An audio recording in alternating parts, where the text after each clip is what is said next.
Go ahead.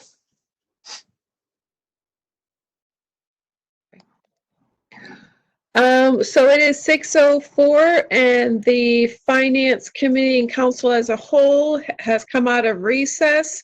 Can we stand for the Pledge of Allegiance?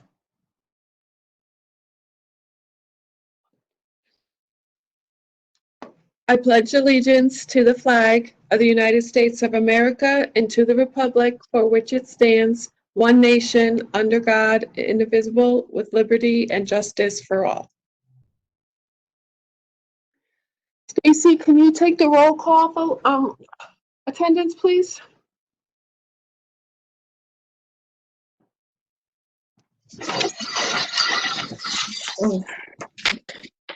Councilman Gary Donovan.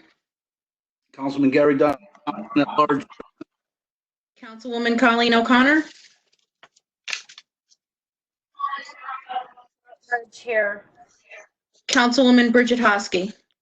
Councilwoman Bridget Hosky, 1st District, present. Councilman William X. Conlon is absent. Councilwoman Liz Johnston. Johnston, District 3 here. Councilman Mitch Galagnano. Councilman Mitch Galagnano here, present, 4th District. Councilwoman Robin Hamilton. Councilwoman Robin Hamilton, 5th District, present. Councilman Peter Massaro. Councilman Peter Massaro, present, 6th District. Councilwoman Trenae McGee. 7th District, present. Councilwoman Crystal Finelli. Councilwoman Crystal Finelli, 8th District, present. Councilman Robert Bruno. Councilman Robert Bruno, 9th District, present. And Councilman Barry Lee Cohen. Councilman Barry Lee Cohen, 10th District, present. And Chairman Ron Quagliani. Councilman Ron Quagliani, Council at Large, present. Perfect, thank you. So welcome back. We don't have any presenters this evening, but what I would like to do is to possibly do like a quick roundtable. Frank and Mayor Rossi is here with us this evening. If you have any last minute questions or anything you want to get clarification on, let me know. You want to raise your hand and you can have an opportunity to talk to them, Rogue. Councilman Cohen? Thank you, Madam Chairwoman. This question, I guess it goes to Frank and the mayor. There was a line item that we did not go through, and it was for wages. I'm sorry, wages for the Registrar of Voters on page 39. And from what I understood, I was approached and I was informed that the 2 administrative assistants, one Democrat, one Republican, that they no longer receive benefits, which I understand that their hours were cut from 30 to about 24, 25 hours. I understood that. Before I move on, is that correct so far? Because I don't want to prolong this if it's not correct, that the 2 admins no longer have health care benefits and their hours have been reduced. Madam Mayor? Okay, here is the correct version. What happened? One moment, Barry, can you mute yourself? There's backfeed. I'm sorry. What happened was we ended up cutting the hours from, I don't believe they had 30, it was 25 they had. We cut it down to 19, leaving 38 hours for the office, which would have been able to keep it open full time. When you work under 20 hours, in other words, 19, no benefits are you given. We were spending a lot of money, and if you look at the historic things, that's why I'm glad that Frank put that in, it shows it. What alarmed me the most, though, is once I did the cuts, and I cut a lot of budgets that year, I absolutely did. And it was important because, once again, we had Mara breathing down our necks, and it with that, you know, with Big Brother, if you will, we cut what we could. That being said, What happened was, instead of keeping the office opened as they were promised, and there would be enough hours because of the 19 and 19 is 38. There's 2 deputy registrars and 2 registrars. They should have been able to pick up the other 2 hours a week. They made their own hours for a while to kind of whatever. You'd have to ask them why they did that. To the point where finally I had to inform them that they had to post their hours because according to the Secretary of State's office, whatever your hours are, you would have to post. So it's unfortunate as far as the benefits, but if those positions are restored, you would have to figure 35 to 40 cents on every dollar of wages for benefits. So you would be giving somebody who worked part-time, and again, the office was still closed a lot. The office was not open a 9 to 5. You would have to give them vacation, holidays, sick pay, and everything else for working 25 hours a week. That's why I'm not a big fan of that throughout the city. There used to be a lot of 25-hour positions. And unfortunately, you don't get the best bang for your buck. You're better off to hire people full-time or 19 hours. So I hope that clears it up. But if you have anything further, I'd be happy to answer for you. Well, thank you, Mayor, because I wasn't sure if it was 25 to 19 or 30 to 20. I know it was reduction. I thank you for that correction. I'm not even concerned, and I respect the hard decision that everyone had to make through all these departments, and it's not even the healthcare benefits. But I was also told, and again, I'm just trying to get the facts. That's all I'm trying to do. I'm not really taking any sides, but clarification. Is I understand that, okay, the hours were reduced, no longer benefits. Capiche, I got that. But I understand their hourly wage was also cut $2 per hour. So above and beyond getting reduced 5 or 6 hours from what they were, they also had additional $2. And the reason why I bring that up is at the end of the day, when I look at the budget, a very rough scrub of that budget, what it comes down to is based on, I was basically saying 20 hours a week, if you will, you say 19, which is fine. You're really talking about $4,000, $4,500 differential, which was reduced from the 28 to the, I'm sorry, I don't have it in front of me, the proposed versus the original versus proposed. So was the hourly wage also reduced $2 an hour? Yes, it was. And again, let me point that out. I don't know how many council people are aware, but elected officials and appointed officials, if you work, not 19 hours, but you work over that, you follow the pay scale and all of the things that are in this resolution. So again, they would have gotten the same hourly wage than as union personnel, okay, at working 19 hours a week with no benefits, and they don't have to pay union dues or anything at all like that. So I know a lot of people that are new may not be aware of that, but it's the same thing. For instance, any of the appointed or elected officials, they follow a resolution that dictates their benefits because the union dictates the benefits for their unions. And then what they did was they developed this resolution as far as benefits for all those not covered under a union contract. So part-time personnel, it's kind of like Park and Rec. We hire seasonal people. We hire them maybe a bit above minimum, but it's not much. So again, it would not have been fair to the other rank and file if I did not do that. So it was cut. You're absolutely right. No doubt about it. Thank you. So I understand the parity. That was my questions. Thank you for addressing them. Thank you, Madam Chair. Thank you, Mayor.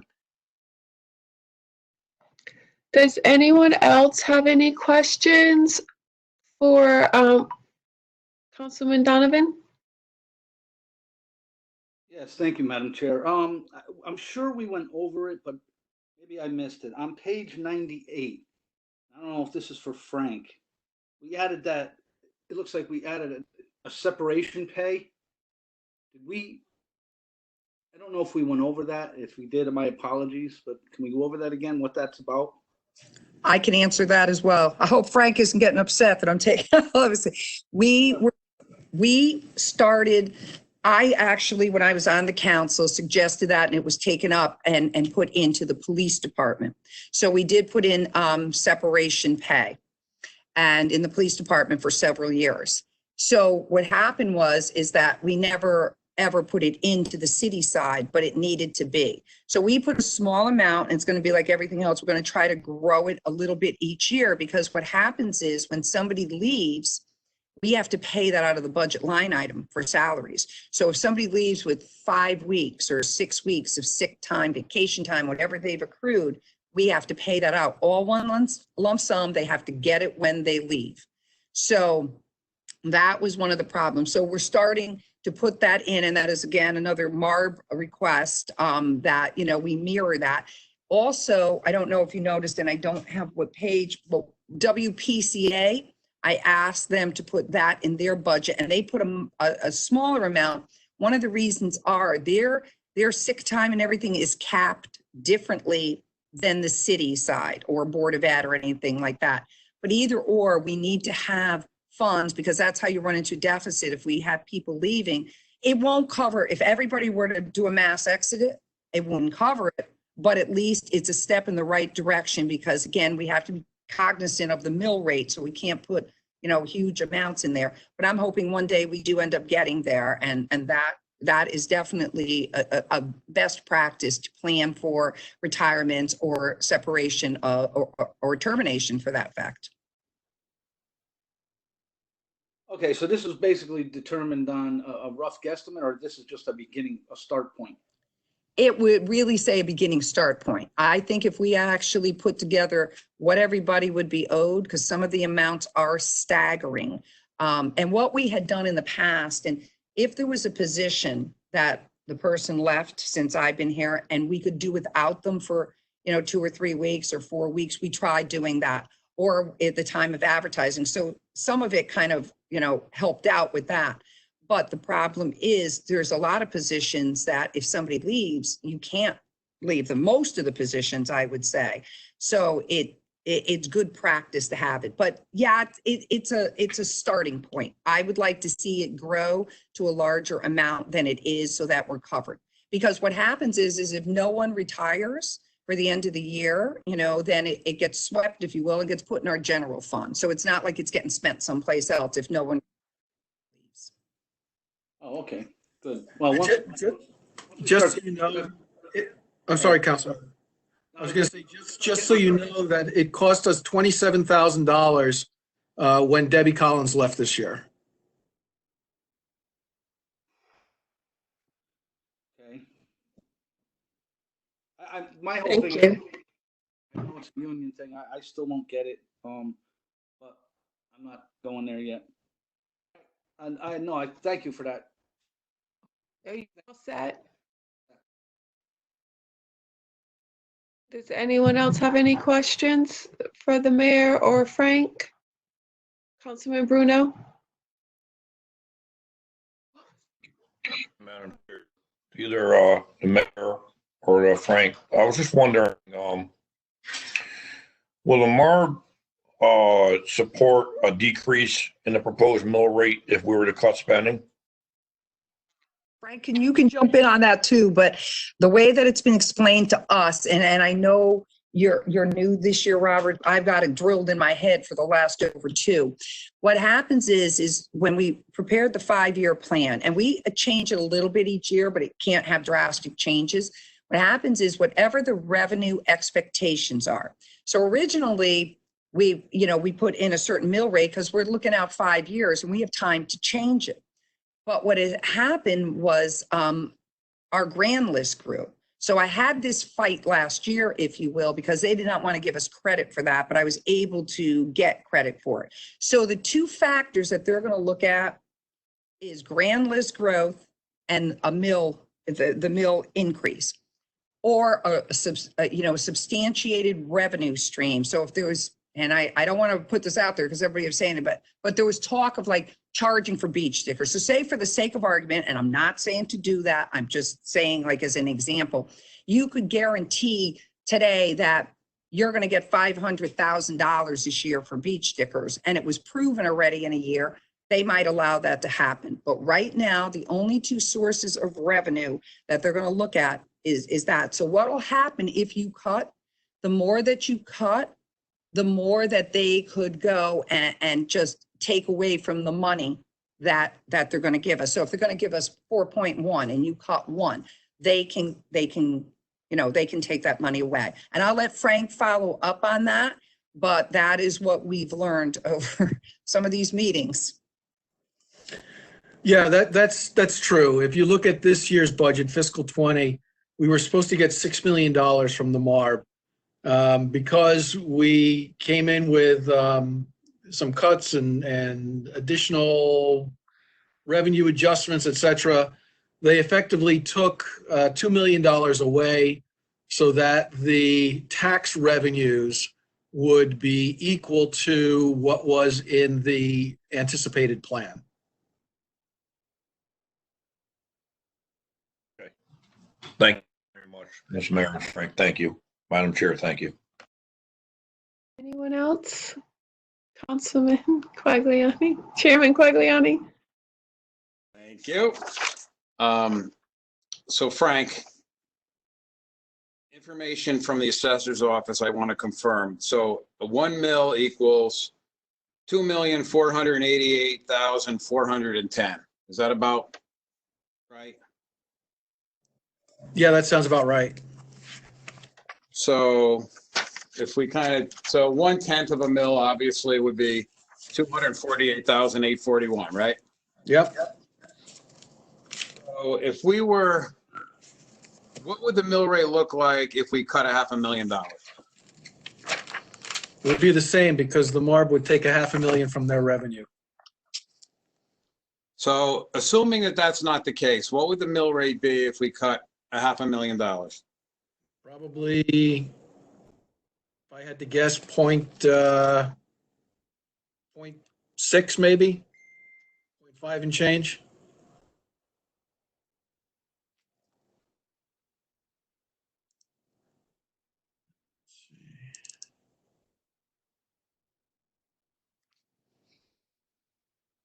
So about 0.5 and change. So. Yeah, I'm just opening up the book so I can.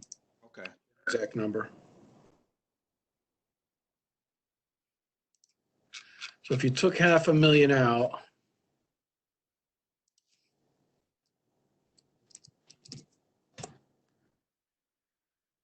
your mill rate would be, roughly 0.6.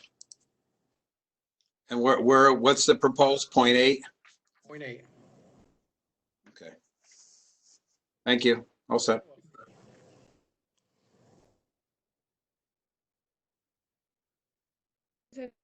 Have any questions for Frank or the mayor? Councilman Cohen? Thank you, Madam Chair. This question is for Frank.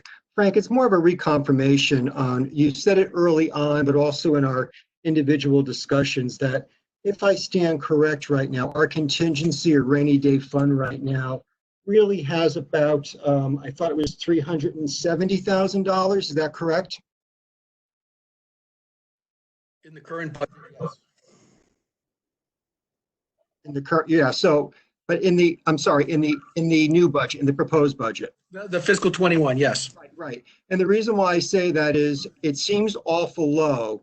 And to kind of leverage off of what Chairman Quagliani was saying is, and I happened to sat through the 1 hour and 45 minutes of the MARB meeting. So it was, I took the mayor's recommendation to sit and listen to it, and it was eye-opening, to say the least.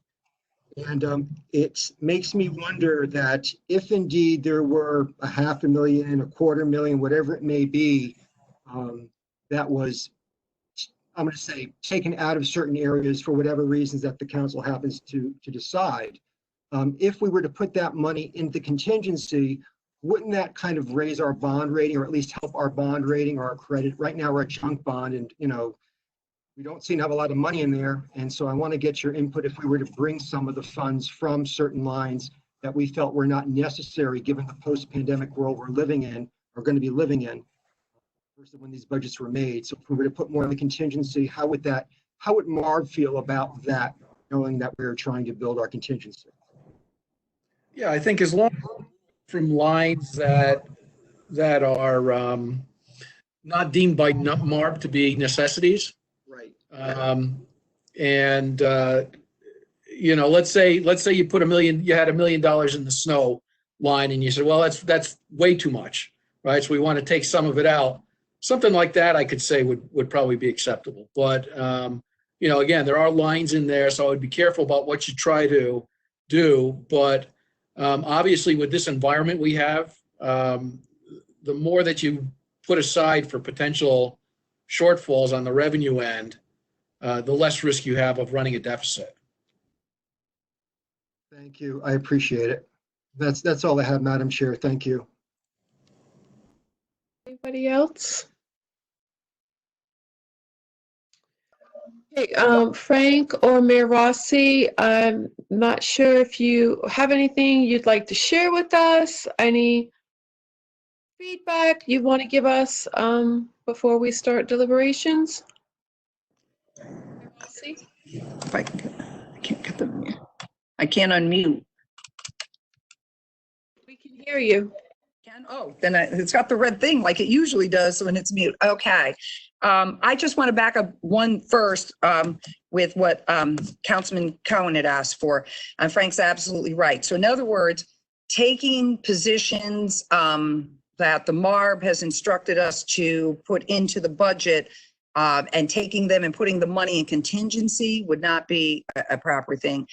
I would even disagree with snow removal because no one has a crystal ball. So, okay, this year we still had some because of the ice. And so my thing is, if you have a bad winter, then you have to go to contingency. So again, it would be very, very difficult. But as I said, to go and take the positions out or the position that we have in finance that is vital to the functioning of that office, they don't have a huge staff. And I don't know sometimes if everyone understands, even with Public Works and Park Rec, all of them, there's not a huge staff. People were cut years ago and never put back in. And then we had to cut when we got in. And as I said, Corporation Counsel. I also would just like to refer to my budget on page 30, because I know there's been a couple questions. There was a mistake on the page before. That 15,000 in FY21 should be 20,000 to match the below budget. It must have been an error when it was getting key punched in. But the only thing I've asked for, and if you notice, I've done my best to curtail spending and since, because I love, and thank you, Frank, for putting all the historical data in, but I'm not even as high as they were 5 years ago. And I've asked for $5,000 additional in my part-time wage account. And the reason I do that is we do supplement that with UNH students and we pay a couple of interns here or there as far as for summer and different things. But I also would like to bring back somebody once a week that had worked in my office previously since I've been in to do high level work. And what I mean by that is, I don't know if people realize how tight my office is. We have 4 full-time employees, counting myself. Now, myself means that when I'm in a MARB meeting for 5 hours, I'm not in the office. When I am out on appointments or out and about or whatever I have to do outside of the office, because when things go back to normal, I'm in here more now than I ever were. I will be out. Or I have people in my office, that's down 1 person. So now you have 3. So if somebody is sick and somebody's on vacation, we literally one time, Lou Esposito had to answer the phones for 2 or 3 hours. And it was difficult because I wasn't there either. So he couldn't leave if there was an emergency to speak on my behalf. So the interns and the part-time personnel is well worth what is in my budget and beyond. They work for very, low wages. So I would hope that the council would consider that. And I'll point out another benefit that I know I don't want to say older, but previously the returning council members know. I did not take the benefits, which I could have, and I would have made out much better financially. So I hope you take that into consideration too, because I'm saving you money there. So I would appreciate any consideration that you would give to leave that $5,000 in there. And I wish you luck. I've sat in your seat. I've sat in your seat for 10 years. I sat there 6 of the 10 as finance chair. It's not easy. It's never been easy. There's never been a walk through the park. And we were over the largest tax increase when I first got in. A little history, there was a restatement of the audit. So when John Mccarthy was first elected mayor, he was elected thinking he had a surplus. He got in and quickly had a deficit, a multi-million-dollar deficit. And I know anyone who was living here must have experienced that large tax increase. We cut a lot of stuff, including the council pay. I mean, it used to be a little bit more, and we knocked, I think we knocked 2%, little bit off, not a big deal, but we went through every department. It's not easy. You got tough decisions to make, and I've been there, and it's just not an easy process. So thank you all for your service. Thank you, Mayor Rossi. Frank, did you want to give any input, any words of wisdom? No, I've been talking to you for the last couple of weeks, so Well, I appreciate that. as we go through it. So I don't, as you know, like the mayor said, I don't envy your position. You guys inherited a real SHIT show, and it's not easy. We've got one more year to get through it, hopefully, and then we're out from under the marb, and then life can get back to a little bit of a semblance of sanity, hopefully. But I wish you well. I'm here if you have questions, and I'll be here when you come back from caucus. Thank you. Councilwoman Hamilton? Madam Chair, I'd like to call a majority caucus. Okay, so we will go offline onto our WebEx, and we, oh, sorry, my animals are going crazy. So we will be back hopefully shortly. All right? Isn't it Zoom? What did I say? WebEx? Yes, Zoom, I'm sorry. Yeah, me too. Go ahead. How does this work? If you guys are gonna go offline, how do Barry and I know when to come back? We can text you. Okay, But that I works. think, Madam Mayor, I can text you as well. So, Great. Dave Richards. Dave, I don't know if you could speak, but so I gave you host control, but it's still recording, so you'll have to do whatever you have to do there, okay? Oh. I didn't start the recording. Dave, I don't see where I'm the host yet. You're recording. Councilman Bruno. Oh, yeah, we're missing that. Thank Okay. you. We're waiting for Councilman Bruno.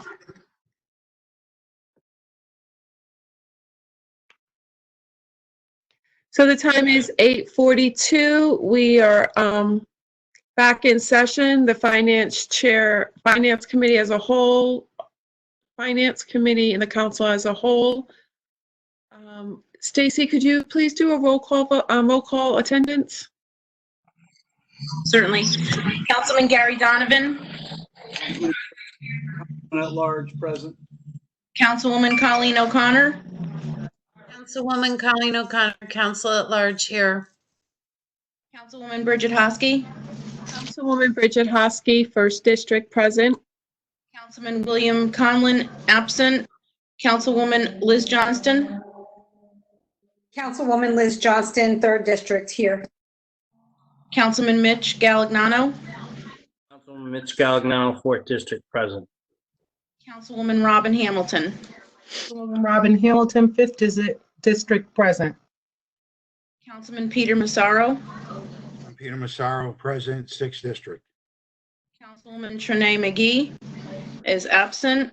Councilwoman Crystal Finelli, Councilwoman Crystal Finelli, 8th District, present. Councilman Robert Bruno, Councilman Robert Bruno, 9th District, present. Councilman Barry Lee Cohen, Councilman Barry Lee Cohen, 10th District, present. and Chairman Ron Quagliani. Councilman Ron Quagliani, council at large, present. Okay, so we are back in session and ready to go. I'm sorry for taking so long, but we are back. Does anybody have any motions that they'd like to make this evening? I'm sorry, give me 1 second. Can we, what I'm gonna do is if, same as always, I'll give a motion to each council person and we'll go like, around, take turns. And once we're done with everybody, if you have another motion, then we'll go back to you again so we can just, okay, I'm sorry, I should have said that. And please stay on mute until discussion time, and then I'll call on you for your time to, but just raise your hand and let me know if you would like to speak. So does anyone have any motions to make towards the budget?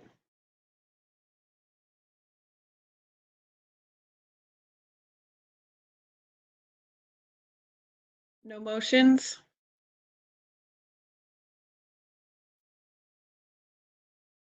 Chairman Quagliani?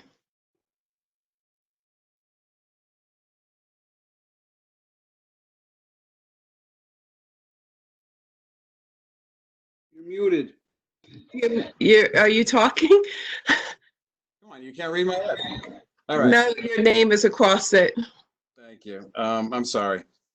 Long night. So I'd like to make a motion in the HR budget item, line item 1500010528110, Veterans Memorial Day, increase $2,000, and account in the Park and Rec Department 152020050 52230, beach stickers reduced by $2,000, and that's my motion.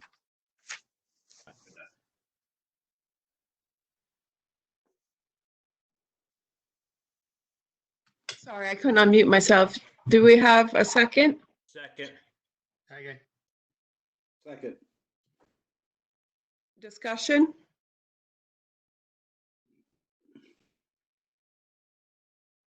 Stacy, can we get a roll call vote? Certainly. Councilman Gary Donovan, Yes. Councilwoman Colleen O'Connor, Yes. Councilwoman Bridget Hosky,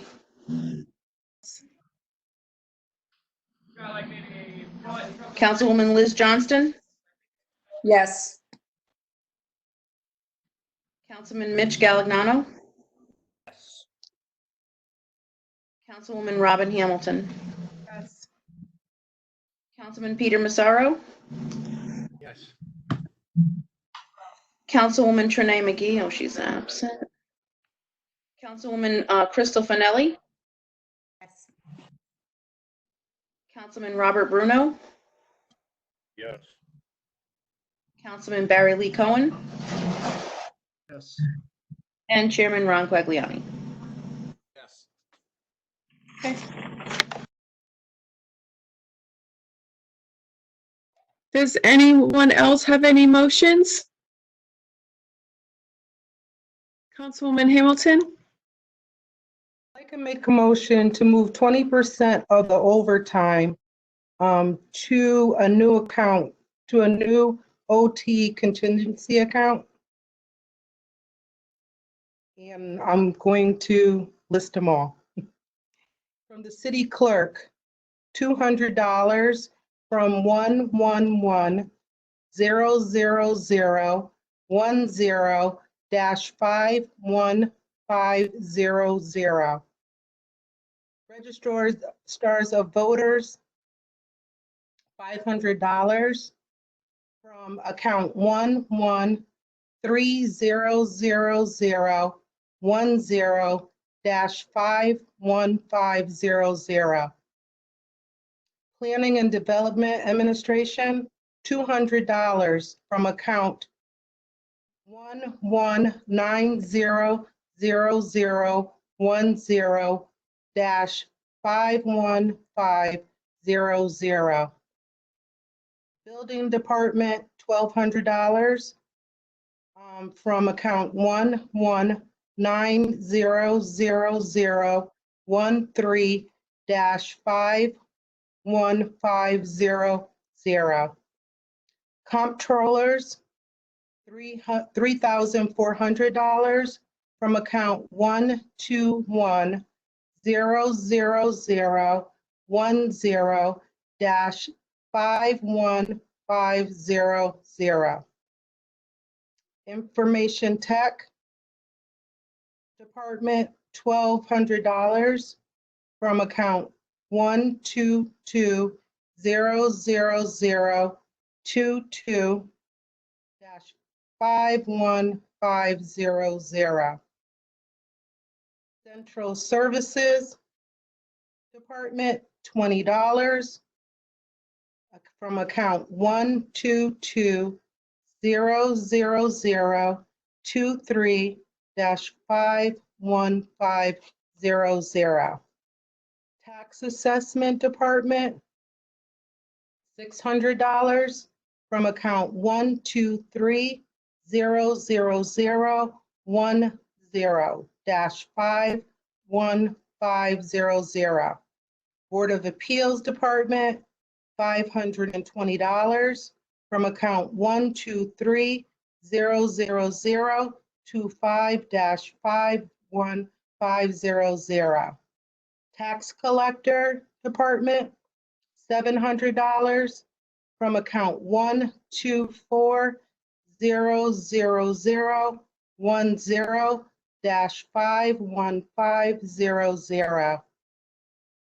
Police Department, $57,720 from account 131-00030-51500. Animal Control Department, $2,900 from account 132-02010-51500. Public Works Administration, $1,000 from account 1400010-51500. Vehicle Maintenance, $10,340 from account 144-04072-51500. Grounds and Building Maintenance, $11,142.40. From the line 146-06075-51500. Highways and Park Maintenance, $45,000 from line 147-04010-51500. Human Resources, $600 from 150-00010-51500. Recreation Services, $1,800 from 152-02050-51500. Health Department, $400 from line 153-00010-51500. And that would all go into one new contingency overtime account. Then we will have a separate one, the Allentown Fire Department, $90,000 to go in from line 195-00030-51500 to go into a new Allentown Fire Department OT contingency account. A second. Crystal, Councilman Finelli seconds it. Is there any discussion? Councilman Cohen?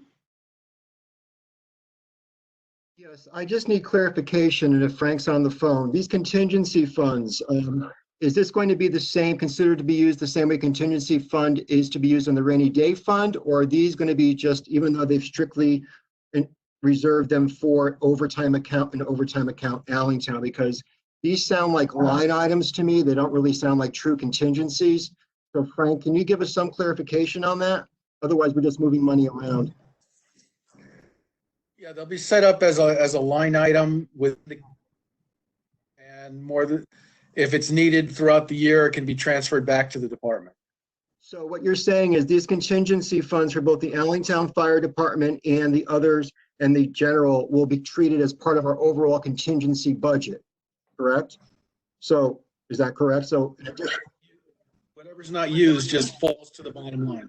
So right now we have $370,000 in our contingency fund, and then hypothetically, if this was passed as is, whatever these numbers add up to, and I don't know what the 20% adds up to, I haven't done the math yet, would also be added as part of as part of the overall contingency, but being restricted to, I'm sorry, go ahead.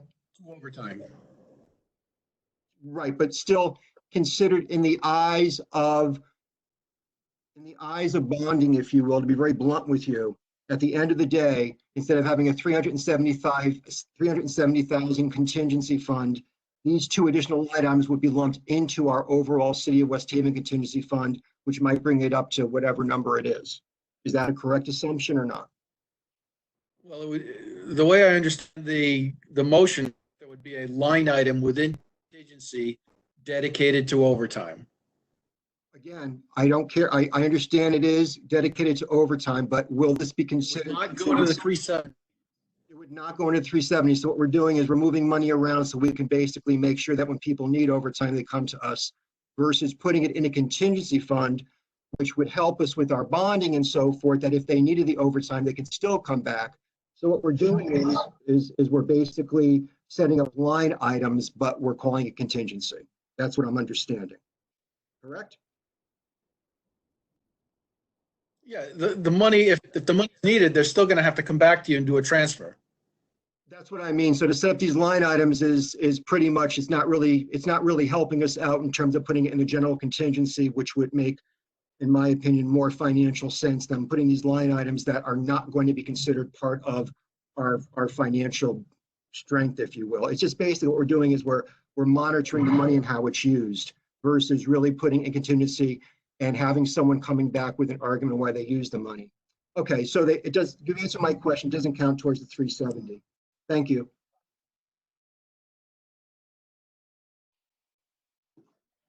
Is there any other discussion? Mayor Rossi? I just want to make one comment just to make sure that everybody is aware.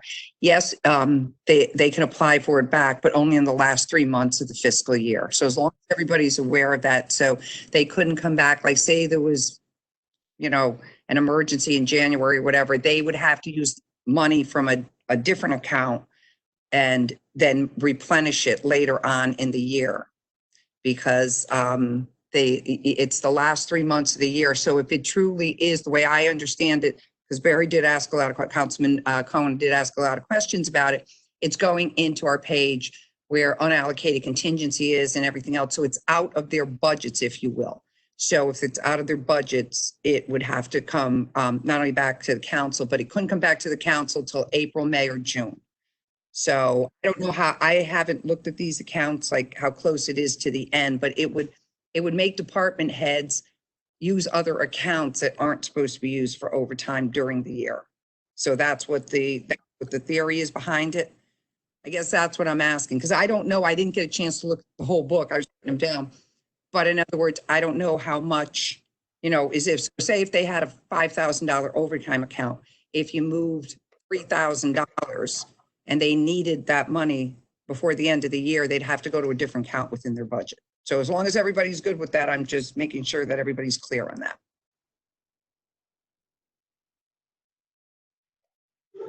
Chairman Quagliani?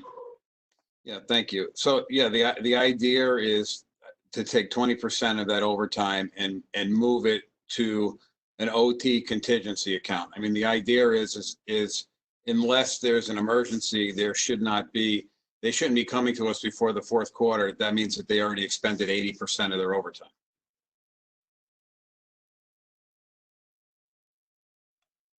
Can I just follow up? Thank you, because I didn't know it was 20%. So I didn't have any idea. That's what I was saying. So I agree with you. If it's 20%, then I understand going with this, because what it would mean is they really shouldn't be using it till the last quarter anyway. And if there's an extenuating circumstance, then they have to come back to the council. Okay, thank you so much.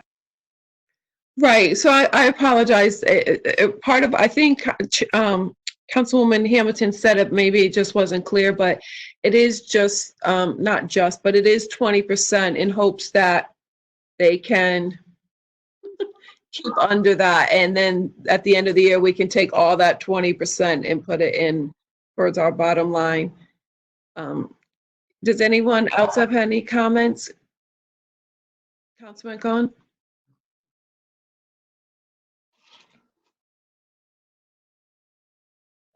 You muted yourself. Sorry. I'm sorry, I didn't know who else is on there. I guess my main concern with this whole thing is that what we've really done is we put 20% aside with the hopes that they're not going to need it or they're going to have to come back. And when you do stuff like that, in my humble opinion, the supervisor takes a look at that saying, okay, we know we're going to have to come back, and at the end of the year, we're probably going to be able to justify the 20%. I'm a strong believer in you got to work with what you have. You have to work within your means. You cannot have even the slightest expectation that there's going to be more overtime money for you to dip into. That if we're really going to make the tough decisions as a council, we should be looking at taking that and put it in the regular contingency. So if there's a particular department that really, really needs it, maybe they need more than the 20%. There's another department that might take it more fiscally sound and say, we're going to work within the budget that we're given. I don't think that this is a wise path to take to be doing these line items for contingency, because they're not really contingency. And as Frank basically showed, it's not really showing any good faith in terms of really trying to do more with less. We're just delaying when they're going to use it. To me, it's just babysitting money, with all due respect. Thank you. Councilwoman Finelli? Can we take a roll call vote? Stacy, can you do a roll call vote, please?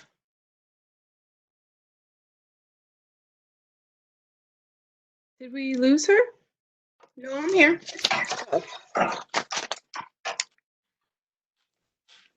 Councilman Gary Donovan, Yes. Councilwoman Colleen O'Connor, No. Councilwoman Bridget Hosky.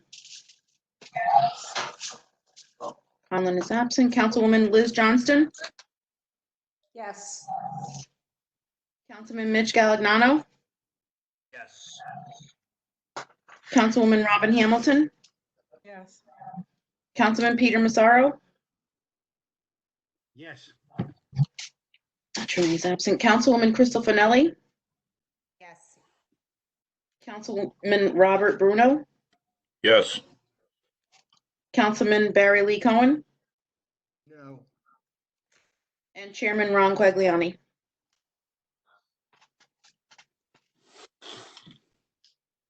Motion passes. 9 yes and 2 no.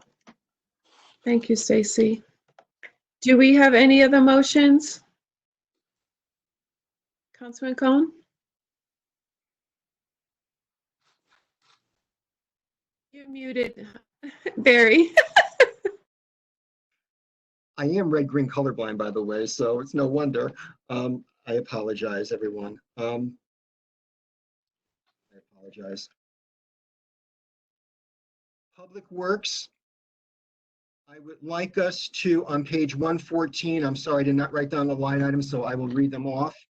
Page 114, I would like to take overtime, which is 240-480-40-51-500. I would like to remove $57,000 of overtime and put it in the contingency rainy day fund. The reason being is per discussions with Jack Crosby and per my discussions during the council meetings with McCarthy, that there is 1/3 of that money which is indeed discretionary, where the other 2/3 are essential services. The other 1/3 is discretionary, as well as there is an additional person that they are hiring under regular wages. So I would like to take that 57K and put it in the contingency rainy day fund. Thank you. Is there a second? I don't know how to do this though. Is there a second? I do it. Thank you. Okay. Seconded by Colleen O'Connor. Is there discussion? Chairman Quagliani?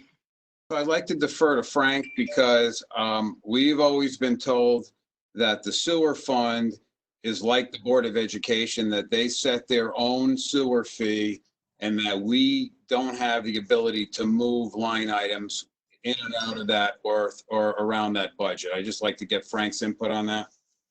I was thinking the same thing, Frank.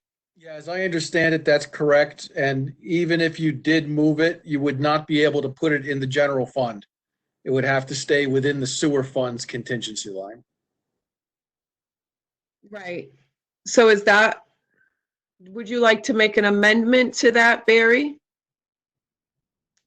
I amend it so that the 57K goes into a contingency fund within the sewer, the sewer, I'm sorry, the sewer operations line.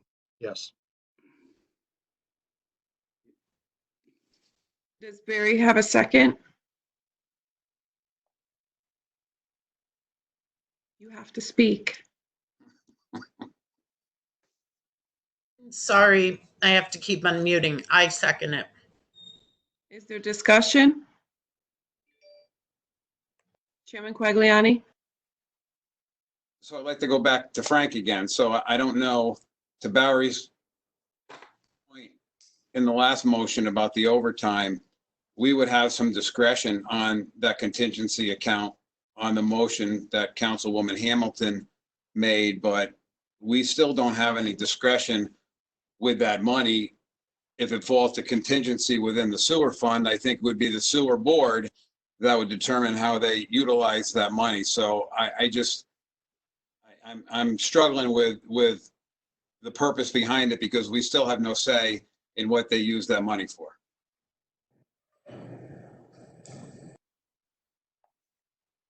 If I'm correct, Frank. Sorry, I didn't realize that was a question for me. Yeah, as far as I know, the sewer commission sets their budget and they manage the individual line items.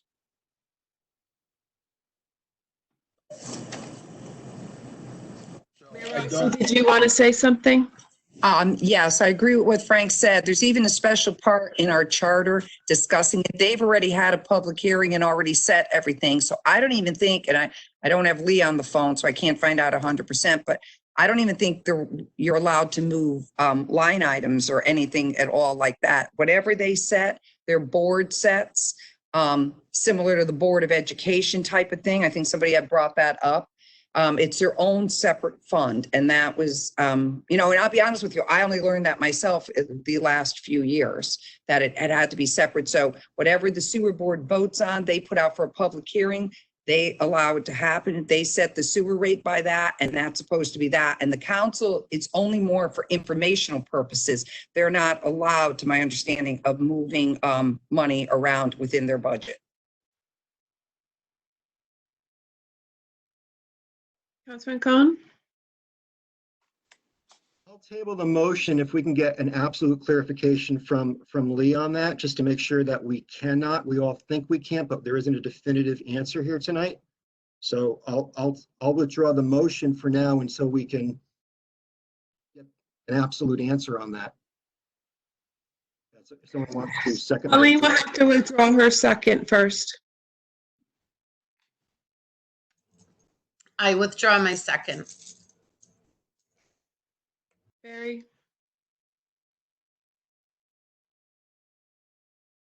You now can withdraw your motion. Yes, I can withdraw my motion. Thank you. Thank you. Do you, does anyone else have any motions? Barry?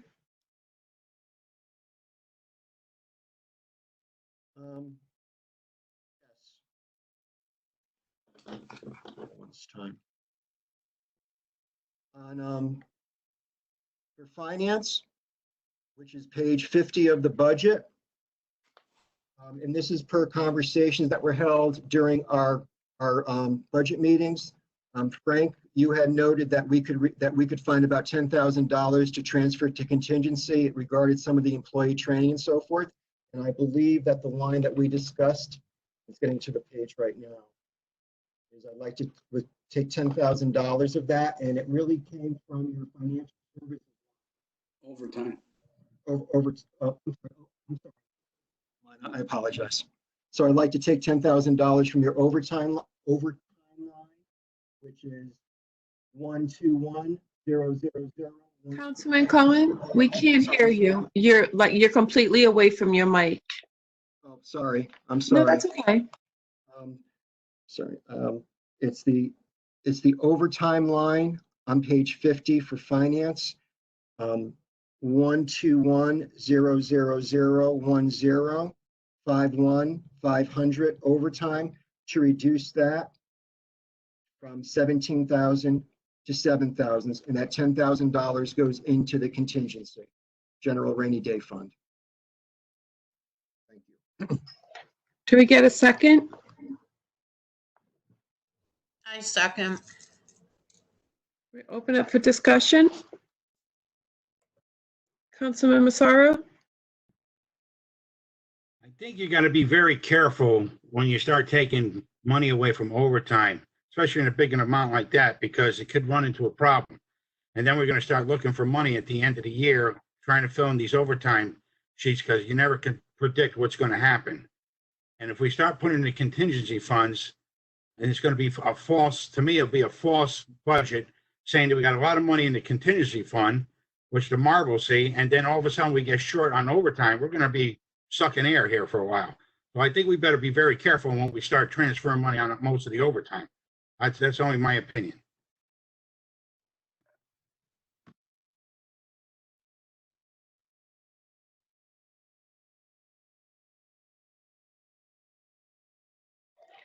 And Gary? Yeah, correct me if I'm wrong. Frank, I think we talked about this with that. The 10,000 was going to come off the overtime. I thought we were talking about putting it in the financial services. Yes, that's correct. Okay. But your motion is to put it in the general fund, correct, Councilman Cohen? That is correct. Yes. Okay. I will be over budget in financial services then. Just to let everyone know. Right. Over budget or under budget? I will be over budget. The reason I wanted to move the money was because the audit firm is coming in $5,000 higher next year than it is this year than what I had in the budget. So I was asking to move money out of overtime to cover that and to cover an actuarial study that would more than likely be needed.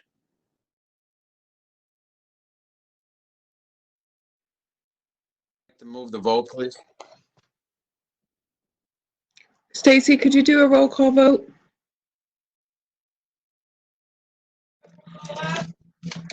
Okay. Councilman Gary Donovan, No. Councilwoman Colleen O'Connor,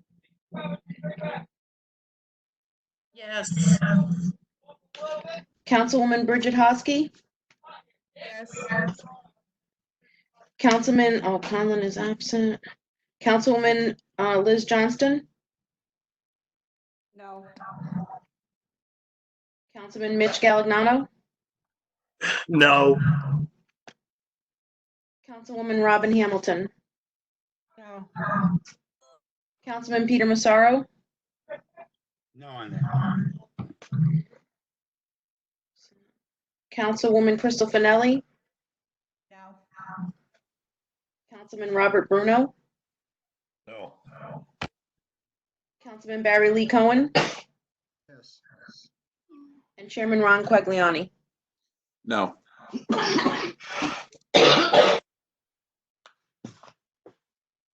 Stacy? We only have 3 yeses. Okay, motion fails.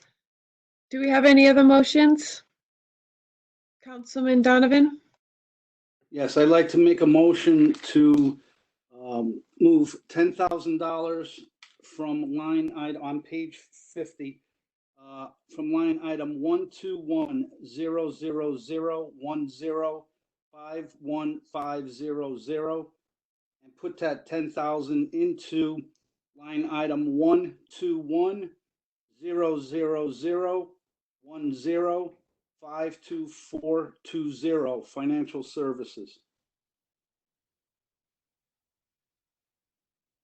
Do we have a second? Second. Discussion?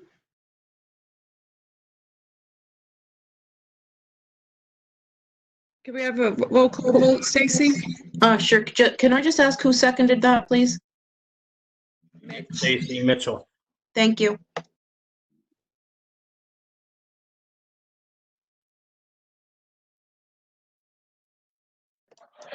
Okay, Councilman Donovan, Yes. Councilwoman O'Connor, Yes. Councilwoman Hosky, Yes. Councilwoman Johnston, Yes. Councilman Galignano, That is a yes. Councilwoman Hamilton, Yes. Councilman Massaro, Yes. absent. Councilwoman Finelli, Councilwoman Finelli, Yes. Councilman Bruno, Yes. Councilman Cohen, No. and Chairman Quagliani. Yes.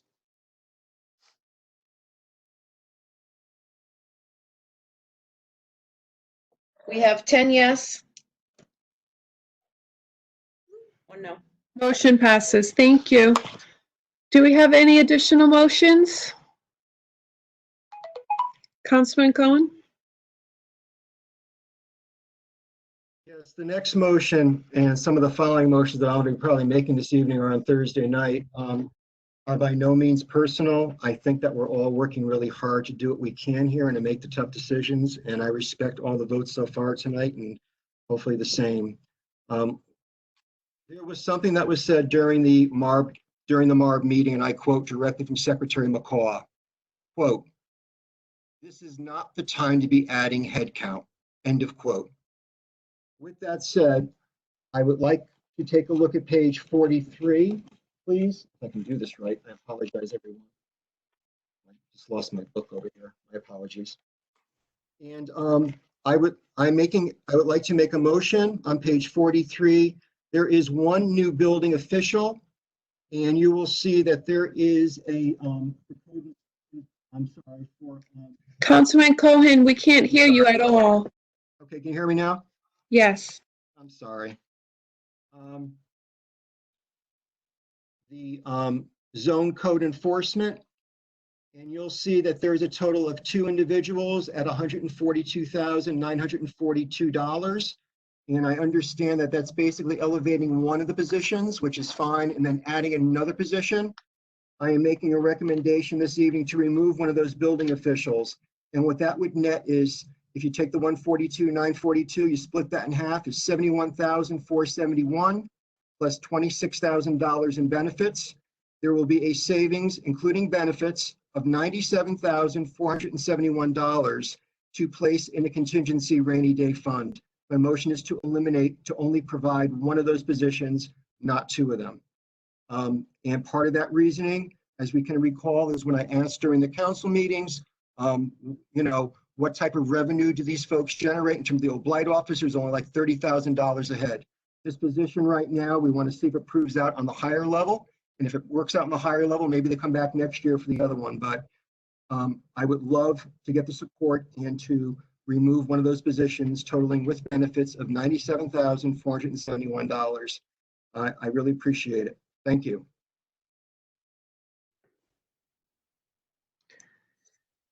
So, Chairman, can I get a second? I'll second that. Thank you. Chairman, any discussion? I'd just like to hear from the mayor regarding that. I believe that the justification was to make everybody credentialed the same, so we don't have to have certain individuals that could only issue blight violations, and then we would have to wait for assisting building officials to do inspections or issue permits. I believe that this isn't about an efficiency increase, to be able to make that department more efficient, so there's more people that could do more things. But I'll defer to the mayor. Yes, that's absolutely correct. What we did was, instead of just creating blight officers, we added, I believe it was a $7,000 differential. It makes the person all around can also do inspections. Now, what I don't know if all the council members know, but Frank Gladwin is going to retire, and he was back. I seen him actually today, and when he retires, that's going to leave a huge hole. So I also had spoken with the other building officials, and we need to have people trained and up and running. We are going to end up with not enough inspectors, and everyone talks about economic development and how that's what's going to get us out of this. But if we drag our feet and don't get inspections and get a bad name with our building department, businesses won't come here. So that's why I did talk with planning and development. That was my plan for the extra $7,000 or $8,000 each. You make them all around, that they can do blight too. Don't get me wrong. It's not that they can't do blight, but they can do so much more, because to the chairman's, what he just said, they're credentialed. And once again, we're having, as you can see, the Hayden's project is fenced in. We do have other things, and there's one on Campbell Avenue that I went to one of the meetings about. So there are projects coming down, and the last thing we need is to tell somebody they have to wait, even if it's a simple, house a renovation or anything like that. So I'm hoping that you'll consider not voting for it, but it is up to the council at this point in time. Thank you. Do I still have the floor? Yes. Thank you. Mayor, I'd also ask, so Councilman Cohen's comment about this is not the right time to increase headcount. I know that you have come to us on many occasions stating that the MARB is demanding us to increase headcount. So I think maybe it would be helpful if you could kind of speak to that. I do agree. I think it was frustrating. I don't remember. She did say it. He's absolutely right. But I don't remember in what context it was. Now, I know for a fact that they have mandated, not only the secretary, but others on the MAR board mandated that us hiring something, that we were thin. And again, it wasn't like everybody went out of control and we hired 20 people. We are nowhere near. I don't know when the staffing levels have ever been this low. And it's in the book, so I haven't had a chance to flip through it. But to your point, it's not like we went out and hired 10 or 15 people. It's nothing like that. And we're trying to plan for the future. We can't wait until, because Mr. Gladwin can come in any day, and I hate to use his name, but he's already retired once, and I begged him to stay, or twice, and I wanted him to stay. He's an asset to the city, but he is allowed to retire. And that is going to be big shoes to fill. And if we don't have trained people in place when he decides to leave, and I don't know when that is, we're going to fight. We are going to have a serious shortfall in that department. Yeah, I just want to mention on the head count, city staffing level, FY21 is 294, which is proposed right now. We haven't approved that. In 18, it was 297. In 17, it was 300. In 16, it was 304. In 15, it was 300. In 14, it was 303. So, you know, no need to editorialize that. I believe we are lean. Thank you. Do we have any more discussion, Councilman Donovan? Yeah, after listening to the discussions on everybody, I'd like to withdraw my second if I can.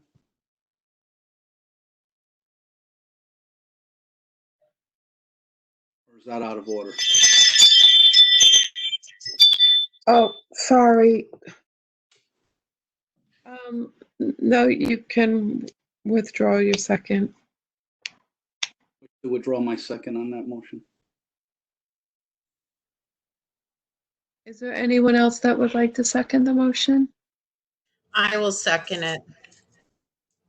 Councilwoman O'Connor? Is there any other discussion?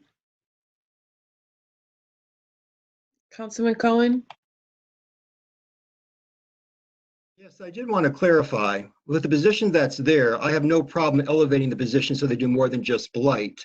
However, and that will also bring in, I understand that especially, well, now it's post-pandemic, it may be different, but that to find people to fill the lower position was also a concern. I do think that if there is a succession plan, that it could be planned out better where you don't need 2 people on day 1. So I do have a problem, especially that to be quite honest with you, the performance of that department goes well beyond it's how it's being managed, and there's a concern there. And I really think that if anything, that we just don't add that position right now. And if you want to put it in some contingency or something like that, I'd be open to it. But I have to be honest with you. It's like I said, are we here to make the tough decisions? And it is a tough decision, like I said, but this is not the year to be adding the head, in my opinion. Thank you. Can I just ask a question? So I just want to, so you're saying instead of adding the position, wait 6 months? Mayor, do you have a comment on that? Yes, because I don't know exactly when Frank is going to retire, but I do believe he's not staying forever. And so the trouble is, even though you get somebody with credential, they have to learn our system, our computers, all of our stuff. I don't want to have a shortfall, and it would be very, very unfortunate if we did. And then again, you have to worry about, is somebody going to be sick? Does somebody have to go out for a long-term thing? I think it's very, very important that our building department is staffed, ready to go. I like the idea that they did early hours last summer. I think it was very productive and helpful to, any of the folks coming in and getting permits. So I still think, I felt that was one of the big things that I wanted to do. And I had told the MARB about it previous, and they didn't have anything negative to say. Is there any other discussion? Councilman Bruno? We do a roll call vote, please. Stacy, can you roll call vote, please?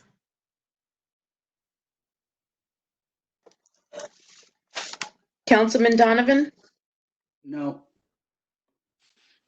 Councilwoman O'Connor? No. Councilwoman Hosky?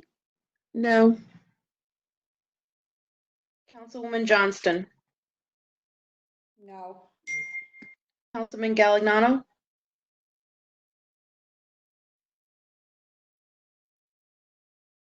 Mitch, we didn't hear you. I'm sorry, no. I apologize. It's okay. Councilwoman Hamilton? No. Councilman Massaro? No. Councilwoman Finelli? No. Councilman Bruno? No. Councilman Cohen? Yes. And Chairman Quagliani? No. have one yes. Motion fails. Are there any additional motions? Councilman Cohen?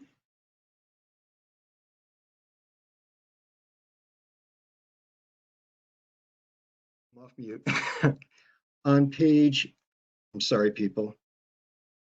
On page 82, and I'm sorry, people, my apologies.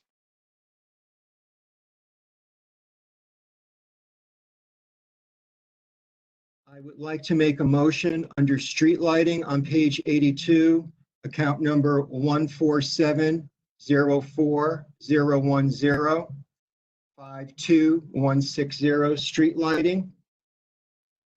If we basically take a look at what is there of $850,000, I would like to decrease that account by $100,000, still allowing for a healthy 16% increase in that budget line, and put it in contingency. If you take a look at prior years, it was 650. They had the one outlier year, but by and large, the last 3 years would really much fall in line. And I know that there was some street lighting that went up, but it wasn't fully clarified to me during our discussions that such a large increase was needed. So I would ask for you to consider to only give them to basically decrease it by $100,000 for the contingency. Thank you. So it's a 750,000 line. Is there a second? Councilwoman Hamilton? Second. And Councilwoman O'Connor? Is there any discussion? Chairman Quagliani? So Frank, so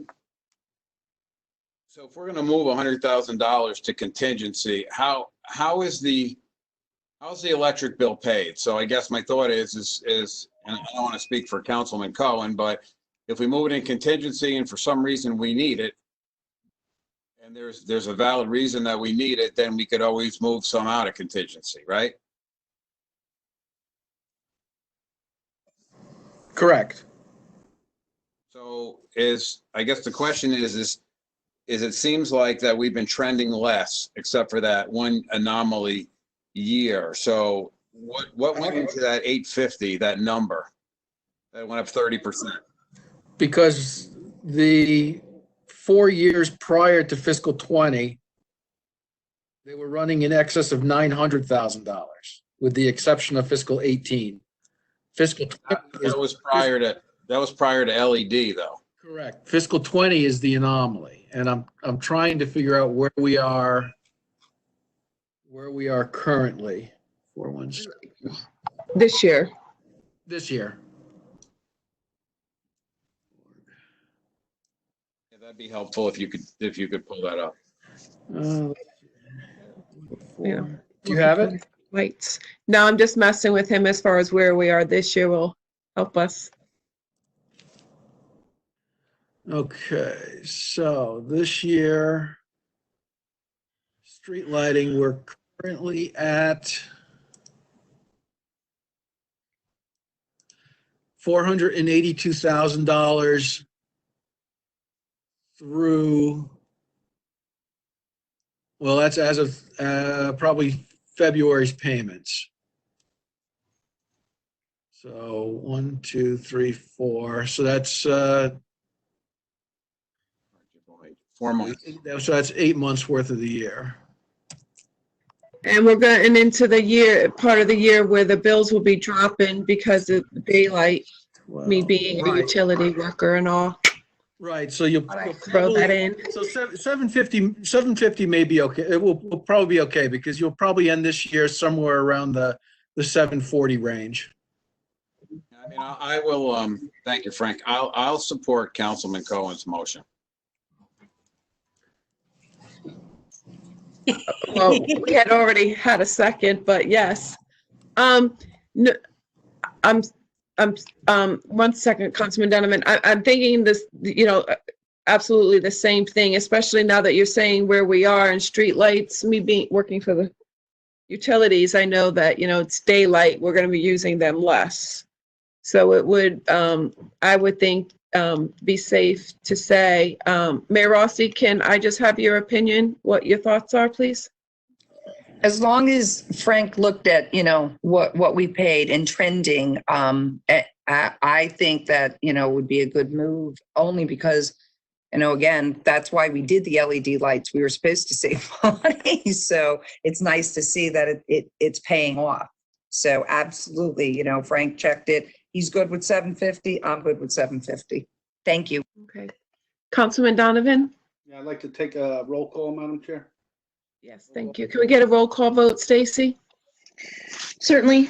Councilman Donovan, Yes. Councilwoman O'Connor, You're muted. Yes. Councilwoman Hosky, Councilwoman Johnston, Yes. Councilman Galignano, Yes. Councilwoman Hamilton, Yes. Councilman Massaro, Yes. Councilwoman Finelli, Yes. Councilman Bruno, Councilman Cohen, Thank you. and Chairman Quagliani. Yes. 11 yes. Motion passes. Thank you. Do we have any other motions this evening? Councilwoman Cohen?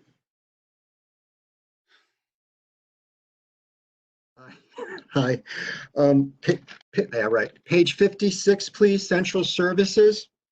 It's the postage line, please. During our meeting with Mr. Ray Sandella, he had noted and he stated the postage line was probably over and he could take out $10,000 out of that for $52,000. So I'd like to reduce the postage budget, which is number 122-00023-52010 postage, to reduce $10,000 per the advice of Ray Sandella and put that in the contingency fund. Thank you. No, thank you. Do we have a second for Councilman Cohen's motion? Second that. Councilman Massaro? Second. Second. Do we have discussion? Can we do a roll call vote?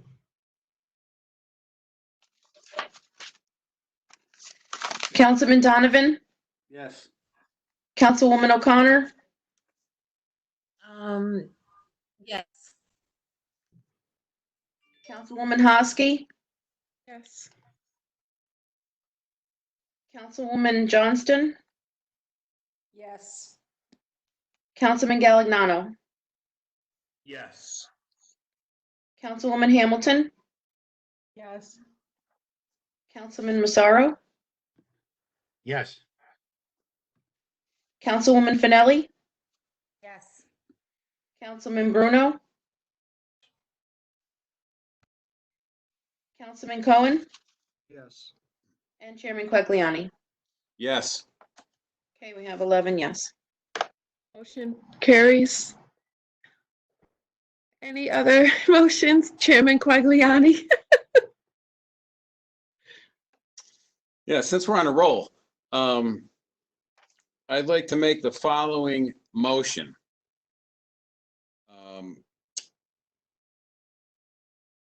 So under risk manager budget, line item 121-00020-51000, procurement manager. We reduced that to $34,000 from $68,000. That would be defer hiring that position until January 1, 2021. Health insurance, 181-09-982-54110. That's a health insurance Connecticut partnership plan reduced by $13,000, as that'll be half the benefits by deferring the hire. I'd like to reduce PD regular wages 131,000,30 51,000. That would be deferring hiring a detective until September 1 of 2020. So I reduced that from 75,200 to 56,400 with a savings of $18,800. Health insurance 1810998254100 Health Insurance Connecticut Partnership Plan. I'll reduce that by $6,500. That would be the share of savings for the health insurance for deferring the hire. Network tech, IT regular wages 122,000,2251,000 from $55,000 to $1. Health insurance 1810998254110 Health Insurance Connecticut Partnership $26,000. Bank fees 190,099,056,362 from $70,000, reduced $20,000 to $50,000. Capital non-recurring, page 121. Remove all items on capital non-recurring except for revaluation. So go from 568,666 to 142,366 for savings of $426,300. Police Department regular wages 131,000,30 51,000. Patrolman, that's the new headcount patrol officer to the budget. Defer hiring to January 1, 2021. So reduce from 56,827 to 28,414, which would be a savings of 28,414. Health insurance 181,099,8254,110. Health Insurance Connecticut Partnership reduced from 26,000 to 13,000 for a savings of 13,000. Boy, I sure hope I'm not on mute. Library 16000106051,000 from 1,421,000 to 1,321,000. Savings of $100,000. Library 16000106051,000. Library $1,321,000 to $1,221,000, with that $100,000 going to the City Council Library Contingency account. Unallocated contingency 190,009,990,56010 from $370,000 to $500,000, plus the previous motion would add $100,000 to that. So the total for unallocated contingency would be $600,000. COVID-19 memorial for the residents that have passed away. And a new account, City Council contingency, $10,000 for a total savings of $611,000, $611,017. That's my motion. Is there a second? I'll second that. Is there any discussion? Councilman Cohen? Thank you. I just had a clarification. I just want, for my own clarification, is all of the reductions or deferments, if you will, of savings, those are going, with the exception of the library, which will have, and the COVID Memorial Fund, which have their own separate line items. Are those going into the general contingency fund? That was just a question that I had. I know where the library's going, and I know where the COVID Memorial is. Where's that money going, in the rainy day contingency, or where? No, it's just coming off the bottom line to reduce the mill rate. Oh, okay, yeah, I just wanted to be clear, that's all. Thank you, I wasn't sure. And then I still have the floor, Madam Chair. In terms of the library, okay, you already answered that, my apologies. That's all I had, thank you. So if I could, Madam Chair, I do see our finance director is very animated in the screen, and I would just like to get his thoughts. Where do I begin? I appreciate. Well, I'll just give you the floor before you start. Thank you. Go ahead. For the capital non-recurring, you took everything out except for the revaluation. The 3 lines for the PD vehicles, those are already in motion. There are leases in place already, so we would have to find money for at least that. So Frank, where would the money for 20 go that they haven't gotten the cars yet? It's carried over to 21, correct? It is, but as I thought the finance chairwoman wanted to use that for cameras. That's not part of the motion.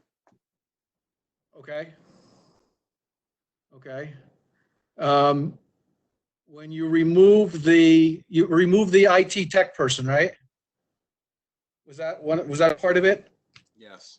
Are we adding back the 66,000 that we paid this year for TBNG support that's what the tech person was going to replace? The answer to the motion is no. Okay. All right. Okay. The only thing I would caution is that Marb was very specific that a reduction in the mill rate was not on the table. We could certainly put all this through as long as the council would be present at the Marb meeting, somebody there, so I'm not the only one that gets beat up over it. I would appreciate that. Yeah, Frank, first, I think it's the council's actions if this motion should pass, but, and I don't mean any disrespect to anybody, but we were elected to sit in these seats to represent our constituents. Our constituents typically are one of the top 6 highest paying taxpayers in the state of Connecticut. Put on top of that, this pandemic, how they're out of work, food lines. It's going to be a long time in order for them to be able to have the conscience to make them continue to dip into their pocket for more. I have to say that last year, Marb said to us, right, we know the history last year, right? They wanted a mill, the mayor recommended 0, we approved 0. It ended up being 0.42 mills. But at that time, the Marb said to us in their due diligence, you short-funded healthcare. You need a little bit more in your pension. You need more here. You need more there. And then we came back and we put that money there to those particular lines. I don't see in this budget where we've shorted anything. I see a balanced budget. I see the healthcare number accurate. I see the pension number accurate. We've started to contribute to OPEB. We've started to handle the medical runoff. And so and we've increased the contingency. We've almost doubled your recommended contingency to $600,000. So to be able to say it's laughable, or for the Marb to say you need to raise taxes just because, I can't accept that. If it goes to the Marb and they deny it, I hope they're going to deny it based on things that they see in the budget that we've missed, and not just because we're attempting to lower the mill rate. We're attempting to smooth it for the taxpayer. And I'd argue that, I believe the last Marb meeting, they said that we want the taxpayer to absorb at least a mill increase. 2/3 of the community is absorbing much more than a mill increase. Because I know that we like to separate, or they like to separate the city mill rate from the fire mill rate. But when you compare all the mill rates statewide, they're all added up, and we're still one of the highest, and the taxpayer's still paying the money out of their pocket. Whether it's the city mill rate or the fire mill rate, it's still coming out of the taxpayer's pocket. So in good conscience, I and this council need to try our darndest to try to smooth the pain for the West Haven taxpayer. So I'm going to try all I could do. I think we would be all derelict in our duty if we just said we're not going to try. I think we all recognize, and I think I could speak for everybody, that we may fail. We recognize that we have another master here, right? That's not just the taxpayer, that's the MARB. But we need to go through it and do our due diligence. And the mayor said to us, listen, the MARB absolutely wants the risk manager. The risk manager's in there. You know, the MARB absolutely wanted, and I'm sorry, Mayor, but I don't remember the other one off the top of my head. But that budget, that's funded in there. So we've listened to what the MARB said. And the MARB also said we needed more in contingency.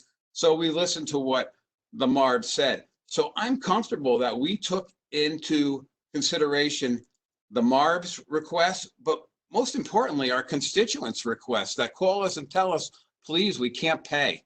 We can't pay anymore. So, you know, this isn't a joke to me. I live here and I pay the taxes, and I see my neighbors struggling, as every other council person here sees their constituents and their neighbors and their seniors struggling. So I'm going to work my darndest to try to inch that mill rate lower. And I'm guessing, Frank, and you could tell me, I think those cuts maybe take it to a little over a $0.5 mil. And I recognize that we wiped out that capital non-recurring. Doesn't mean that we don't want to fund those projects. We're not approving the capital plan here tonight. So we could decide, and I recognize that we can't increase the amount of the capital plan, but we could move some projects in and out. We recognize that you have unbudgeted revenues that are going to be coming in, that if it's an important project, you could earmark some of that money towards those projects. But I'm sorry, in good consciousness, I can't just say, what could we do? The MARB says we have to do this. I think we were responsible in this motion tonight, and I would urge my fellow council people to support it and send a message to our community that we're trying our darndest. We may get overruled in a week, 2 weeks, or 3 weeks, but we're going to do all we could do now to show the MARB that we have put forward a responsible budget. Thank you, Madam Chair. Thank you. So on that note, I'm going to say what I'm going to say. If you want me to ride shotgun, I'm there, Frank. I will sit right beside you. I will put you up on my big screen, however you want to do it. I will let the MARB know exactly what I feel about it. So I'll tell you 2 stories. One of my closest friends was notified last week that she was getting a 20% pay decrease. They were cutting her pay by 20%. She is a single mom with 2 children. She has dropped out of school and has picked up a part-time job because she bought a house a year and a half ago, and she doesn't know how she's going to pay that mortgage.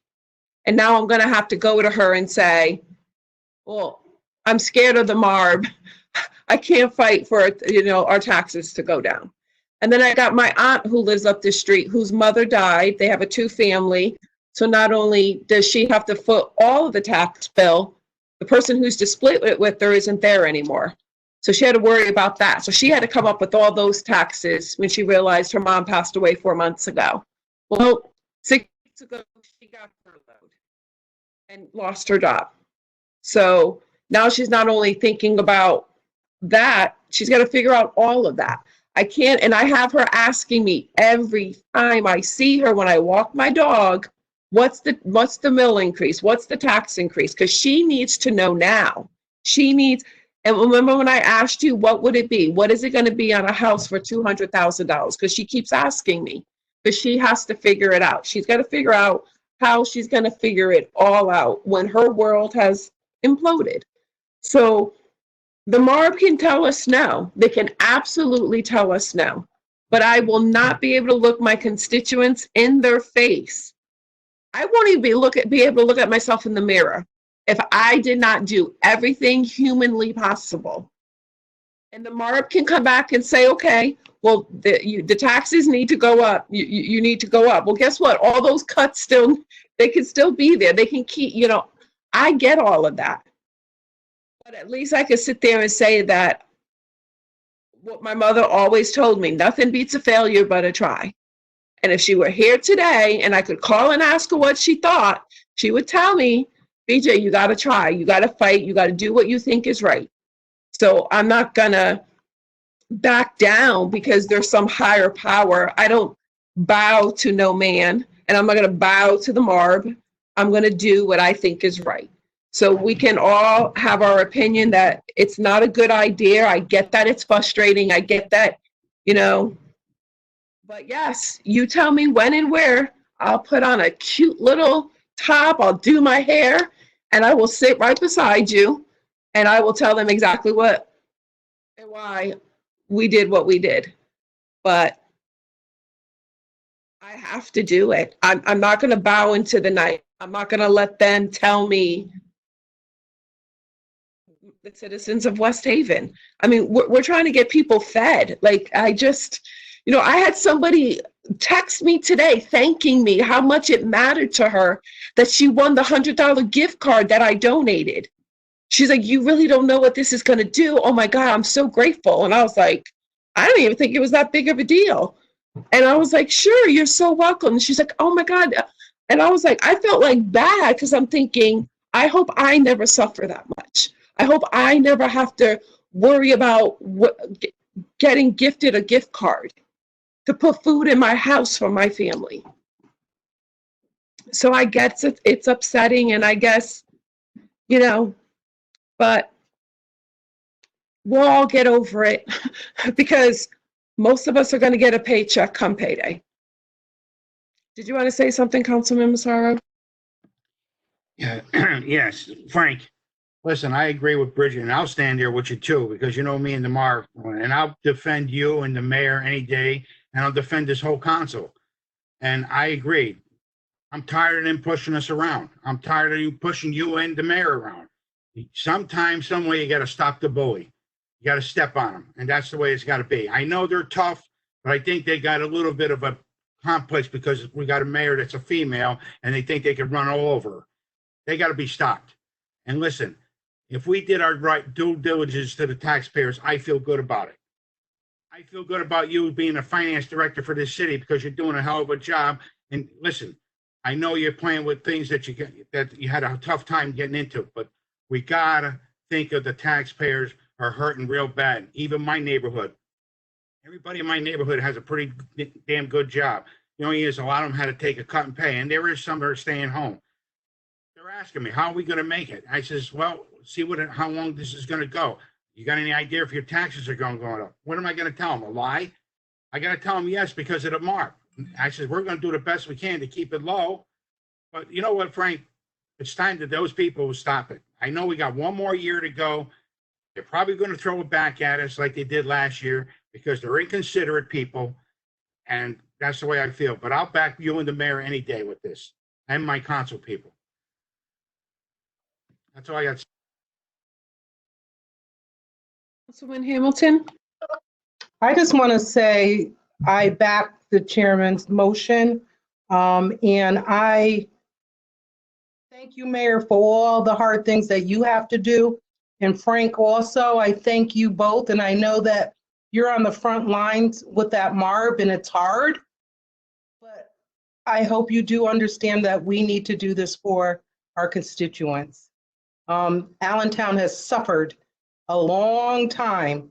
And I think that this is one of the happier budgets that we've seen in a long time. And I want my people to be able to enjoy that, especially during this time. But I thank the council, every one of you. I don't care the R, the Ds, or whatever, because this has been a very pleasant process. And even this that we're doing, it's not hard. we're all being heard, we're all being respectful toward each other. And I just want to say thank you, and I do support that motion, Mr. Chairman. Thank you. Councilman Gagliano. Thank you, Chairwoman. I said, Chairman Quagliani, that was awesome what you said there. I cannot have said it any better. Councilwoman Hamilton, we've been on many budgets before this, and I've been on a lot of budgets. This was probably the best budget process we've had that I've been on, and I've been on 7 of them. Listen, I believe, Frank, I would be there with you, Mayor. You guys have done a tremendous job. This is also a balanced budget. And that is what is truly important here, even with these cuts we have put in there. So, and the savings. So there is a tremendous job by this council on this budget this time around. Like I said, I've been on many of these, and usually at the end, we're always fighting over something. I think we're all in unison here. And as Councilwoman Hamilton said, RD, it doesn't matter. We're all here for the taxpayer. And that's what, and listen, I think if we all had to stand in front of the MARB as a full council, I think we could do that. That would show quite unity that we've done here on this budget in the last few weeks. And Councilwoman Hosky, awesome job on doing these meetings. So I usually get pretty emotional at these things. So, and at least I'm in my living room and not in front of everybody. So I just wanted to thank everybody. What a great job everybody has done on this. And I'm with Ms. Sarr. Who cares what the MARB says? If this gets voted down by them, so be it. We did what we were supposed to do for our constituents. Thank you. Thank you, Councilman Cohen. Yes, I just want to say that, people in West Haven especially are hurting, and we're here to make the tough decisions. And I am so happy to support Chairman Quagliani's long list, several of those that were also on my list. So thank you for saving me the trouble. But I have to say that doesn't make a difference. And I've said this dozens of times, R, U, I, or D, we are together on this. We must stand together on this and firm, because I know every one of us care about the elderly. I know every one of us care about the special needs kids. I know that every one of us cares about the families in our district. Every single person is hurting, not to mention the small business, and then put on top of that the unknown of the post-pandemic. So if we are going to make this stand, I'm behind you. Matter of fact, I will even be in front of you to take any bullets if you need it, Frank. But thank you so much for your time, Madam Chair, Chairman, and everyone on this council. It's a privilege to be working with all of you. Thank you. Thank you, Barry. Would anyone else like to be heard?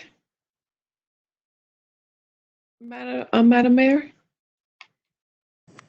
Thank you. I agree with what Frank said about the pushback and what is going to happen from the MARB. So as long as everybody's armed, understanding, I mean, armed, not with anything bad, but I mean, we would appreciate the support, because the next meeting is the next 2 meetings are going to be very rough.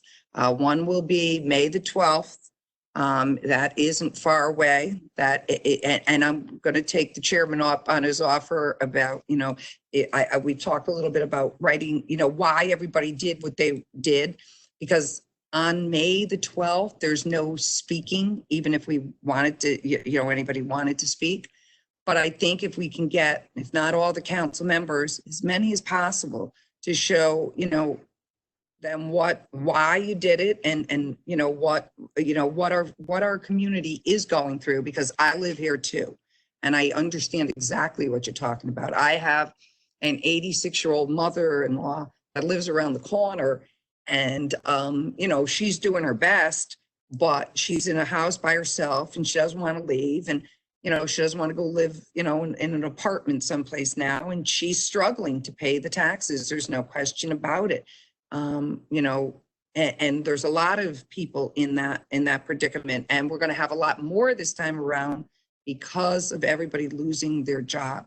So I don't know, again, Frank is just giving you warning. I have to say one thing. He is absolutely, to me, the best finance director we've ever had. He's telling everybody, he's letting you know, he doesn't want a surprise on the 12th that you didn't say that if I did this or we did this. So everybody is well-informed and understanding his concern, because we have been there.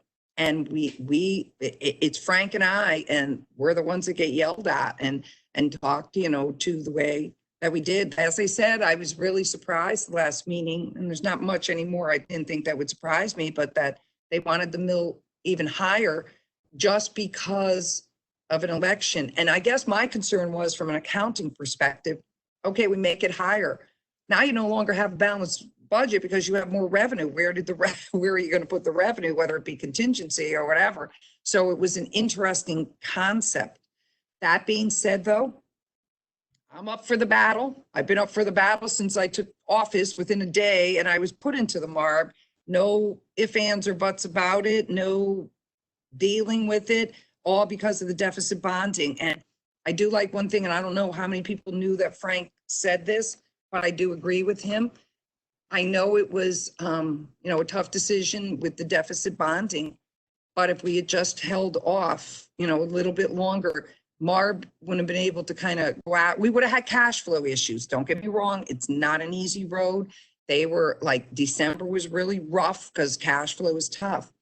But if we could just have limped through to get where that debt service fell off, we might have been in a better place. But that decision was not mine or anyone on this council to make, because that trigger was pulled right before Thanksgiving weekend, before I took the oath of office, that first Sunday in December. So we have a hand dealt to us. It's a rotten hand. It's been a rotten hand to everybody. But that being said, I think if we do stick together, I think if we show unity, so as many people, if you can call into this meeting on the 12th, so in case there are questions, and the same thing, the 21st, my understanding is there still will be a public. I'm not 100% sure, because the MARB meetings are reversed this month. Normally the full MARB comes first, the committee comes later. The committee comes first so that they can adopt or look at our budget. I do believe, and I could be wrong, and maybe, we'll have a miracle and they'll accept it, but I do believe they will send us back with orders that, you have to change this, and this, or you won't get the $4 million, because that's usually the way, or we won't get all of it. So I hope I'm wrong. I really do, but I'm glad that Frank prepared, and I'm doing my best to make sure everybody understands, and I understand the community. I lived here. I've lived here since 1981. This is my home. I don't know. People don't want to call me a Westie, but I think I'm a Westie. I've been here since 1981. I raised my family. I'm a Westie, and I'm part of this community, and I watch the suffering. I'll leave you with one last thing about how bad things are. We had bulk, as everybody knows, and I was behind somebody like far down on West Spring Street, and I seen them pulling over, and I thought they were going to throw another mattress on top of the pile. These people got out of the car, and there were 4 or 5 mattresses piled up, and they went and picked out the best used mattress and put it in the back of their truck. Now, I have to imagine they're either going to sell it if it was possible, or use it themselves. So this is how tight and bad things are in this community. I couldn't believe it when I watched it, to take a mattress that is sat out on the curb now, and luckily it wasn't rained on, but for a day or two, and to pick that up and have to take it home. So this is what people are dealing with. And truly, it's sad, but it's true. Thank you very much. Thank you all for working as hard as you did. Frank, thank you for all the work you've put in. I know Frank got his hand up. So does Councilman Bruno. So go ahead, Robert. One moment, Frank. Pretty much wanted to, what everyone else has pretty much said. I want to say I'm very proud to be on this council. It's great working with all of you. I think that Chairman Quagliani did an outstanding job. Bridget, you did an unbelievable job. The mayor did an unbelievable job along with Frank. He's doing really awesome. I will be available for tomorrow meeting, and it's just been a pleasure. And I just wanted to tell everybody that. Thank you very much, Madam Chair. Thank you, Chairman Bruno. Frank, please. Do you want to speak? Yeah, I just wanted to say, thanks. Those of you who know me, I love a good fight. And I love fighting with the Marb more than most. I just wanted to make sure I wasn't getting thrown to the lions kind of on my own to take the body blows, just me and the mayor. So I appreciate this. Frank, I'm very loyal and I like you very much. So I'm going to put my hair up, put some Vaseline on my face, and we can go at it with them. Old school style. I'm not. Anyone else? Peter. Anyone else like to say anything? Can we get a roll call vote, Stacy, please? Sure. Councilman Donovan? Yes. Councilwoman O'Connor? Yes. Councilwoman Hosky? Yes. Councilwoman Johnston? Yes. Councilman Galignano? Councilwoman Hamilton? Yes. Councilwoman Hamilton? Yes. Councilman Massaro? That'd be a yes. Councilwoman Finelli? Yes. Councilman Bruno? Councilman Cohen? Yes. And Chairman Quagliani? Yes. 11 yes. Do we have any, motion passes, I'm sorry, motion carries. Any additional motions? Councilman Cohen? Everyone, I'd like to bring your attention to page 32, Corporation Counsel. And I'm going to, if you would look at the, I'm sorry, page 31, my apologies. Page 31 on Corporation Counsel, I would like to remove the Deputy Corporation Counsel, which is $50,000 plus benefits, $26,000 in total, $76,000. The reasoning being for that is we will find later on a future motion that I will make that there is already, in addition to asking for a Deputy Corporation Counsel, that there were significant increases already being made for legal services of an additional $47,000, an additional, it's like another $60,000 in the next page of increased legal services. And I just think that's a bit too much. And again, I do not believe that this position at this time needs to be filled. I know there's a lot of work. I know there's a lot of departments, and I realize there's always needs, but this is one where, you know what, you can't be you can't be significantly increasing your outside legal services as well, and then asking to a big degree, and then asking for a paid position as well. I cannot support this, and I'm hoping that I get your support to remove the $50,000 along with the $26,000 from the health insurance fund. Thank you. Does we have a second for the motion? I second it. Do we have discussion? Councilman Bruno? I'd like to do a roll call vote, please. Stacy? Can I be heard first before we do this? No. Councilman Donovan? No. Councilwoman O'Connor? No. Councilwoman Hosky? No. Councilwoman Johnston? No. Councilman Galignano? No. Councilwoman Hamilton? No. Councilman Massaro, No. Councilwoman Finelli, Councilman Bruno, No. Councilman Cohen, Yes. and Chairman Quagliani. No. 1 yes. Motion fails. Any other motions? Councilman Massaro? All with due respect, it's 10:15. I'd like to make a motion to adjourn. Do we have a second? Recess? Crystal Finelli? To recess? Yes. Yes. All right, so we'll be in recess. It is 10:14. Oh, you need to have the Oh, vote. with the vote? Oh, can you do a roll call vote to recess? Sorry. Councilman Donovan, Yes. Councilwoman O'Connor, Yes. Councilwoman Hosky, Yes.